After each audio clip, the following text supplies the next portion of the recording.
Hello friends, आप सभी का इकोनॉमिक क्लास में स्वागत है। मैं शंभू कुमार। दोस्तों, पिछले दिन हम लोगों ने क्लास 9th के एनसीईआरटी ज्योग्राफी है वो अध्ययन किए हुए थे।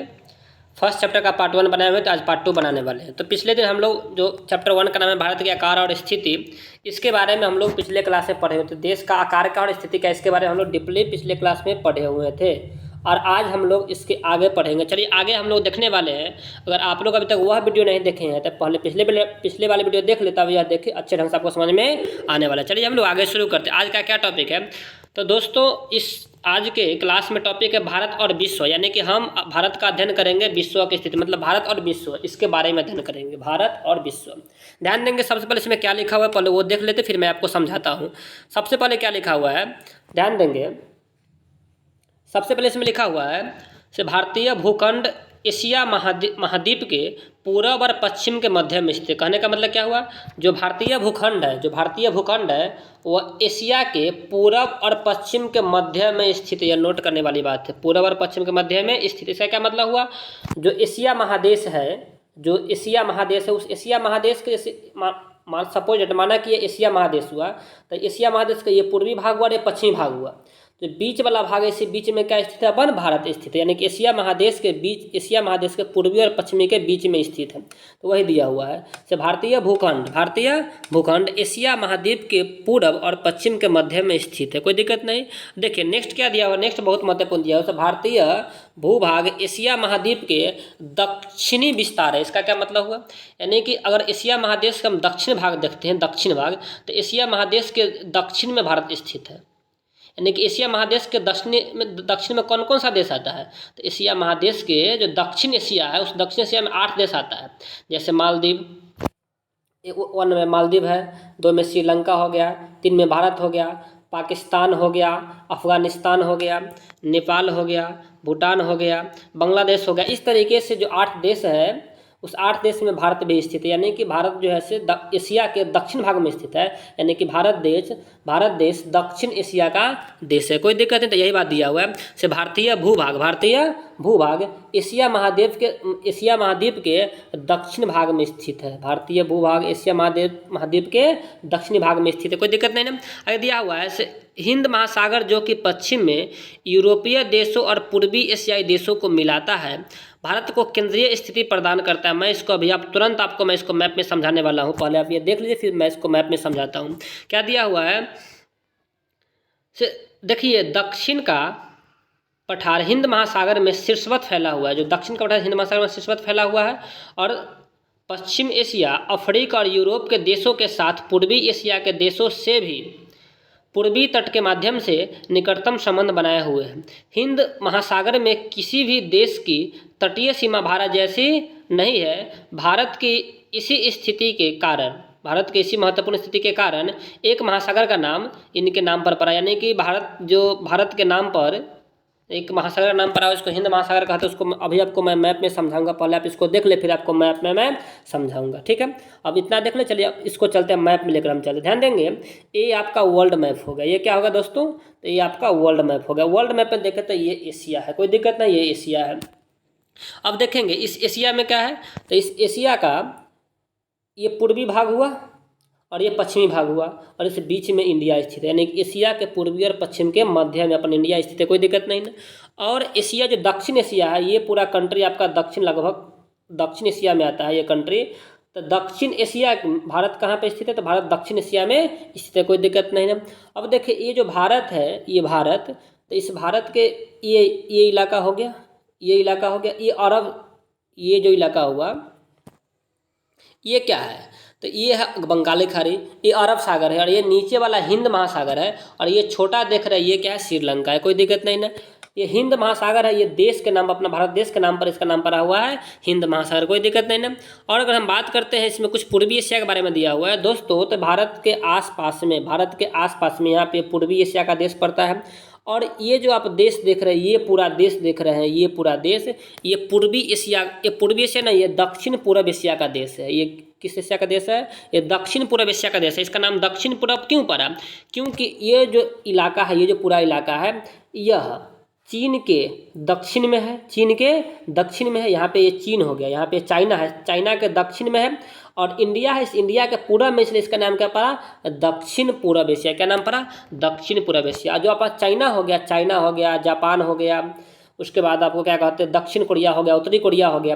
तो ये जो तमाम देश के नाम हम ले लिए, अभी 4 देश का नाम, ये पूर्वी एशिया में पड़ता है। इंडिया, पाकिस्तान, अफगानिस्तान से ये पूरा देश पड़ता है दक्षिण एशिया में पड़ता है। कोई दिक्कत नहीं ना। तो इस तरीके से भारत का स्थिति है, भारत और विश्व की स्थिति में कोई दिक्कत नहीं ना। इतना जो बुक में दिया हुआ है वो मैंने आपको समझा दिया। चलिए आगे देखते, आगे कुछ महत्वपूर्ण बात दिया हुआ है, मैंने उसको अब समझाने का कोशिश आप लोगों के बीच करूँगा। दोस्तों ये बात बहुत महत्वपूर्ण दिया हुआ है। ये क्या कह रहा है, ध्यान देंगे। स्वेज नहर क्या कह रहा है, से सन 1869 में स्वेज नहर के खुलने से भारत और यूरोप के बीच दूरी 7000 किलोमीटर की कमी हुई। यानी कि 1869 में जब स्वेज नहर की रास्ता खुल गई ना, तो भारत और यूरोप के बीच जो व्यापार होती थी, उस व्यापार में 7000 किलोमीटर की दूरी कम हो गई। यानी कि रास्ता क्या हो गया, कम, यानी कि नज़दीक हो गया ये, मतलब व्यापार करने में कोई दिक्कत नहीं। तो बहुत बहुत महत्वपूर्ण सवाल है। पूछेगा स्वेज नहर कब खुला हुआ था, तो क्या हो जाएगा 1869 में। पूछेगा स्वेज नहर के खुलने से किसको किसको फायदा हुआ, तो भारत और यूरोप के बीच क्या हुआ, दूरी कम गई। ये बहुत महत्वपूर्ण जो मैंने आपको समझा। दोस्तों चलिए आगे मैं देखता हूँ, आगे क्या दिया हुआ, इसको, इस फिगर को मैंने कल समझा दिया हुआ था। से भारत का विश्व में क्षेत्रफल की दृष्टि से 7वां स्थान है, सबसे पहले कौन है, इस तरीके से मैंने आपको कल समझा दिया था पिछली वीडियो में। आगे देखते आगे क्या दिया हुआ है, कुछ महत्वपूर्ण बात दिया हुआ है। ये मैप वगैरह दिया हुआ है, मैं इस मैप को बहुत अच्छे से आपको समझाने वाला हूँ। आप ध्यान देंगे जरा इस मैप में। ये अपना भारत देश का मैप हो गया, कोई दिक्कत नहीं ना। ध्यान दीजिएगा, भारत का ये उत्तरी भाग हुआ, नीचे दक्षिण हो जाएगा। ये भारत का पूर्वी भाग हुआ, ये भारत का पश्चिमी भाग, कोई दिक्कत नहीं ना। ये आपका पाकिस्तान है, ये क्या है, पाकिस्तान है। इसके बगल में यहाँ पे क्या है, अफगानिस्तान है, यहाँ पे क्या है, अफगानिस्तान है। ये वाला भाग पूरा क्या है, चीन है, ये क्या है, चीन है। और ये क्या है, नेपाल है, क्या है, नेपाल है। आगे देखते हैं दोस्तों, यहाँ पे भूटान भी है। देखिए भारत का पड़ोसी देश में क्या है, ये भूटान भी है, ये भूटान भी है। यहाँ पे बांग्लादेश भी है पड़ोसी देश में, यहाँ म्यांमार भी पड़ोसी देश में, कोई दिक्कत नहीं ना। थोड़ा सा नीचे आते हैं, नीचे देखिए 2 पड़ोसी देश है, नीचे एक क्या है, श्रीलंका है। फिर इसके नीचे जाएंगे तो यहाँ पे मालदीव नाम का देश है, कोई दिक्कत नहीं। भारत का पड़ोसी देश हुआ, ये क्या, भारत का पड़ोसी देश। तो दोस्तों अब मैं चाहूँ तो आप लोग को भारत का पड़ोसी देश का एक बहुत अच्छे ढंग से पड़ोसी देश का मैं एक ट्रिक बतलाऊंगा आगे। पहले मैं इसको पढ़ रहा जो इसमें दिया हुआ है। सो क्या दिया, भारत का विश्व के देशों के साथ संपर्क युगों पुराना रहा है, परंतु यह संबंध समुद्री जलमार्गों की अपेक्षा भूभागों से मतलब भूभागों से होकर था। इसका मतलब क्या हुआ, इसका मतलब समझिए, लिखा हुआ है से भारत का विश्व के देशों के साथ, यानी कि भारत का विश्व के और देश के साथ, जैसे यूरोप का देश हो गया, इस तरीके उस देशों के साथ भारत का व्यापारिक संबंध आज से नहीं, प्राचीन काल से ही रहा। अगर भारत का इतिहास देखें तो इतिहास के 3 भाग में बांटते हैं, प्राचीन काल, मध्य काल और आधुनिक काल। तो भारत का जो विदेशों से संबंध आज से नहीं है, बल्कि प्राचीन काल से उसका संबंध है, वही बात दिया हुआ है। वह संबंध किस मार्ग से होता था, तो मार्ग जानते हैं, 4 मार्ग होता है। जल मार्ग बोल सकते हैं, स्थल मार्ग, वायु मार्ग, रेल मार्ग भी बोल सकते हैं। इस तरीके से 4 मार्ग है। तो भारत का प्राचीन काल से जो व्यापार हुआ करता था वो लगभग किससे था, तो स्थल मार्ग, मतलब समुद्री मार्ग बहुत कम हुआ करता था, पहले स्थल मार्ग ही हुआ करता था, कोई दिक्कत नहीं ना। लेकिन कंपास की खोज होने के बाद तब जाकर समुद्री मार्ग का व्यापार बहुत अधिक से विस्तार हो गई। वो आप लोग पढ़ेंगे आगे डीपली क्लास में, कोई दिक्कत नहीं ना। तो दिया हुआ था भारत का विश्व के देशों के साथ संपर्क युगों पुराना है, परंतु यह संबंध समुद्री जलमार्ग की अपेक्षा भूभागों से होकर था, यानी कि भूभाग से व्यापार होती थी। आगे दिया हुआ है, उत्तरी पर्वतों के दर्रों से अनेक यात्री प्राचीन काल में भारत है, जो भारत का उत्तर में जो पर्वत इलाका, भारत का जो उत्तरी भाग है, मैं आपको मैप में दिखा देना चाहता हूँ, मैप से बहुत जल्दी समझ में आता है। ये भारत हुआ, ये भारत है, ये अपना भारत देश हुआ, ये भारत देश हुआ। तो ये उत्तर में जो पर्वत है, वो पर्वत के जो बीच रास्ता होता है उसे हम दर्रा कहते हैं। क्या कहते हैं, दर्रा कहते हैं। तो भारत देश में जो विदेशों से व्यापारी लोग आए प्राचीन काल में, वो कैसे आए, तो उत्तर में जो दर्रा, इससे दर्रा पहाड़ के बीच रास्ता, उसे दर्रा कहते हैं। तो उस दर्रा होते हुए भी विदेशी लोग भारत देश में आए हुए थे, कोई दिक्कत नहीं। यहाँ तक आप लोगों को समझ में आ गया। चलिए आगे मैं देखता हूँ, आगे दिया हुआ है से जबकि समुद्री मार्ग बहुत समय तक ज्ञात नहीं थे, यानी समुद्री मार्ग का खोज बहुत पहले ही नहीं हुआ था, यानी कि लोग पहले स्थल मार्ग से आते थे, स्थल मार्ग के बाद समुद्री मार्ग का खोज हुआ। आगे देखते हैं, इन मार्गों से प्राचीन समय से विचारों और वस्तुओं का आदान प्रदान होता था। यानी कि दोस्तों बहुत महत्वपूर्ण बात दिया हुआ है, यानी कि विदेशों से, विश्व के और से देश से हमें क्या चीज़ का आदान प्रदान होता था, तो विचारों और वस्तुओं का, यानी कि हम लोग विचार और वस्तु का आदान प्रदान करते थे। कोई दिक्कत नहीं ना, व्यापार करते किसका, विचारों का, यानी कि अंग्रेजों का विचार हमारे पास आ गया, यूनानियों का यानी कि विश्व के लगभग देशों का विचार हमारे पास आया, और मेरा भी विचार किसी और देश के पास गया, यानी कि विचारों का आदान प्रदान, उसका विचार हम लिए और मेरा विचार वो लिया, यानी कि विचारों का आदान प्रदान हो गया। और वस्तुओं का आदान प्रदान हुआ, किसका आदान प्रदान हुआ, वस्तुओं का। जैसे कि आप लोग इतिहास में पढ़ेंगे, वास्को डी गामा भारत देश में व्यापार करने आया था, किस तरीके से उन्होंने 60 गुना लाभ कमाया हुआ था वस्तुओं का आदान प्रदान करने की वजह से। आगे देखेंगे, भारत का पश्चिम, मध्य और पूर्वी एशिया तथा दक्षिण एशिया के पड़ोसी देशों के साथ एक अद्भुत संपर्क रहा है, जो मैंने आपको बता दिया हुआ है। पूर्वी एशिया में कौन देश है, पश्चिमी एशिया में कैसे है, दक्षिण एशिया में कैसे, वह मैंने आपको बता दिया। आगे दिया हुआ है, इसी प्रकार उपनिषदों के विचार, रामायण तथा पंचतंत्र की कहानियाँ, भारतीय अंक एवं दशमलव प्रणाली आदि संसार के विभिन्न भागों तक पहुँच सके। यानी कि विदेशों से जब हमारे देश में विदेशों से हमारे देश में जब लोग आया करते थे, तो उन्होंने हमारे देश से हर कुछ का आदान प्रदान किया। जैसे कि रामायण का कहानी वो अपने देश में सुनाए, यहाँ का विचार कैसा है उसके बारे में, उपनिषद का ज्ञान वो अपने देश में जाकर बांटे। यानी कि भारत से भी विश्व के लोग बहुत कुछ सीखे हैं। आगे देखते हैं, आगे की बात करते हैं। दिया हुआ है, मसाले मलमल कपड़े तथा व्यापार के अन्य सामान भारत से विभिन्न देशों को ले जाते थे। इसके विपरीत यूनानियों स्थापत्य कला तथा पश्चिमी एशिया की वास्तुकला के प्रतीक मीनारों तथा गुंबदों का प्रभाव हमारे देश के विभिन्न भागों में छोड़ दिया। यानी कि जो विदेशियों के पास जो ज्ञान था, हुनर था, वो हमारे देश में छोड़ दिया, और हमारे देश से बहुत सारे सामान वो लोग ले गए। यानी कि विचारों और वस्तुओं का बहुत बड़े पैमाने पर आदान प्रदान हुआ। कोई दिक्कत नहीं, यहाँ तक हम लोग को समझ में आ गया। आगे देखते हैं, भारत के पड़ोसी देश बहुत महत्वपूर्ण दिया, भारत का पड़ोसी देश। चलिए, मैंने इसको आपको सबसे पहले किस में समझाऊंगा, तो सबसे पहले मैं इसको मैप में समझा के फिर आपको इसको मैं पढ़ाकर डीपली समझा देने वाला हूँ। कोई दिक्कत नहीं है दोस्तों। चलिए मैं आगे देखता हूँ इसी मैप में मैं पड़ोसी देश को एक ही मैप में मैं आपको समझा देता हूँ। ये भारत हुआ अपना, कोई दिक्कत नहीं ना। भारत का कितना पड़ोसी देश है, तो 2 प्रकार का पड़ोसी देश है, एक स्थलीय सीमा से लगा हुआ पड़ोसी देश और एक जलीय सीमा से लगा हुआ पड़ोसी देश। यानी कि सबसे पहले हम देखते हैं भारत का पड़ोसी देश 2 प्रकार का है। कितने प्रकार का है, 2 प्रकार का है। एक है स्थलीय सीमा से लगा हुआ पड़ोसी देश और अगला है जलीय सीमा से लगा हुआ पड़ोसी देश। कोई दिक्कत नहीं ना। तो सबसे पहले देखते हैं भारत देश का स्थलीय सीमा से लगा हुआ पड़ोसी देश। कोई दिक्कत नहीं, आगे देखते हैं। ये भारत हुआ, ये पाकिस्तान हो गया, ये अफ़गानिस्तान हो गया, ये चीन हो गया, ये नेपाल हो गया, ये भूटान हो गया, ये नीचे क्या हो गया आपका म्यांमार हो गया, ये बांग्लादेश हो गया। काउंट ये कितना हुआ, तो 1 2 3 4 5 6 7, यानी कि भारत का 7 पड़ोसी देश स्थलीय सीमा से लगा हुआ। कोई दिक्कत, चलिए याद करते हैं। पाकिस्तान, अफ़गानिस्तान, चीन, नेपाल, भूटान, म्यांमार और बांग्लादेश। म्यांमार को हम लोग बर्मा भी कहते हैं, यानी कि बर्मा के नाम से भी जानते हैं। चलिए मैं एक ट्रिक इसका बताता हूँ 7 देश का। एक ट्रिक क्या है, बचपन में BA पास, आप ट्रिक याद कीजिए, आपका पड़ोसी देश अपने आप याद हो जाएगा।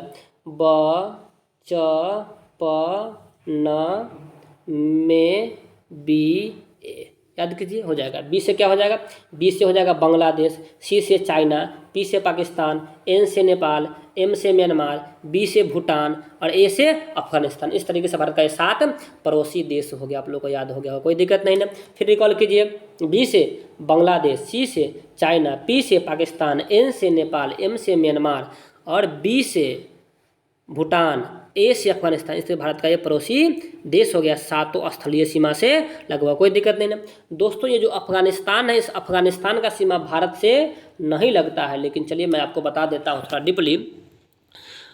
एक जगह है भारत का POK, जिसको पॉक कहते हैं, POK, पाकिस्तान ऑक्युपाइड कश्मीर, यानी कि पाकिस्तान अधिकृत कश्मीर। यानी कि भारत देश का वह हिस्सा, कश्मीर का वह हिस्सा जो पाकिस्तान के नियंत्रण में, उसे क्या कहते हैं, POK कहते हैं। जो POK है, इसी POK से सीमा लगता है अफगानिस्तान का। तो POK भी पाकिस्तान के कब्जा में, लेकिन हम लोग अपना मैप में दिखाते POK के, इसलिए हम लोग कहते हैं कि भारत का जो सीमा है वो अफगानिस्तान से भी लगता है। कोई दिक्कत नहीं, चलिए आगे हम लोग देखते हैं जरा।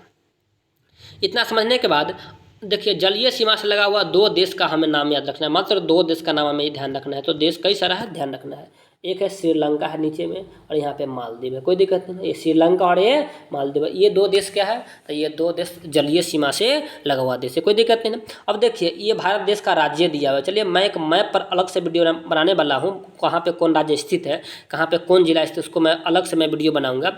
चलिए आगे देखता हूँ क्या लिखा हुआ है आगे। सबसे पहले अब इसको मैं पढ़ कर आपको समझा देता हूँ, कोई दिक्कत नहीं ना, ध्यान देंगे आप लोग।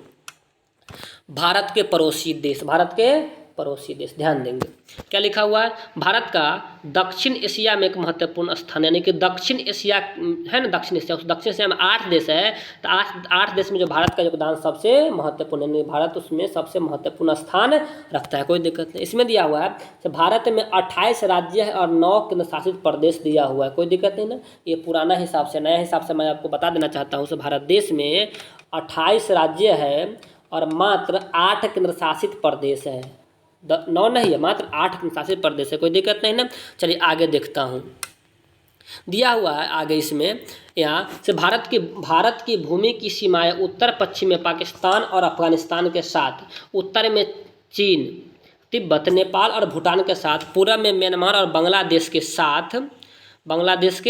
साथ है, दक्षिण में समुद्र पार हमारे पड़ोसी 2 द्वीपीय समूह राष्ट्र श्रीलंका और मालदीव, जो मैंने आपको समझा दिया हूँ, श्रीलंका और मालदीव जो मैंने आपको मैप में भी समझा दिया हूँ। भारत और श्रीलंका के बीच में छोटी समुद्री रास्ता जिसे पाक जल संधि कहते हैं, बहुत महत्वपूर्ण। पाक जल संधि और मन्नार की खाड़ी है, यानी कि भारत और श्रीलंका के बीच जो समुद्री पानी का रास्ता है उसे क्या कहते हैं, पाक जल संधि के नाम से जानते हैं। बहुत महत्वपूर्ण सवाल है, ऑब्जेक्टिव में पूछ सकता है से पाक जल संधि किस 2 देशों के बीच है, तो पाक है तो बच्चा लोग क्या मारेगा, पाकिस्तान मारेगा, लेकिन ये किस किस के बीच है, तो ये भारत और श्रीलंका के बीच है, कोई दिक्कत नहीं ना। और मन्नार की खाड़ी कहाँ है, तो भारत और श्रीलंका के बीच है, कोई दिक्कत नहीं ना।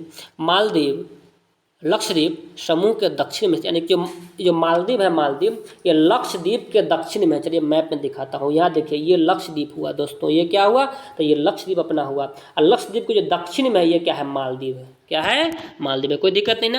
यानी कि जो इसमें दिया हुआ वो मैंने आपको पहले ही समझा दिया, इस तरीके से आपका ये खत्म हुआ। चलिए आगे थोड़ा दिया उसको देख लेते हैं। अपने पड़ोसी देशों के साथ भारत के भौगोलिक और ऐतिहासिक संबंध बहुत अच्छे रहे हैं। अपनी एटलस में, अब देखिए एटलस में पढ़ने के लिए करा, इस तरीके से आपका चैप्टर खत्म हुआ।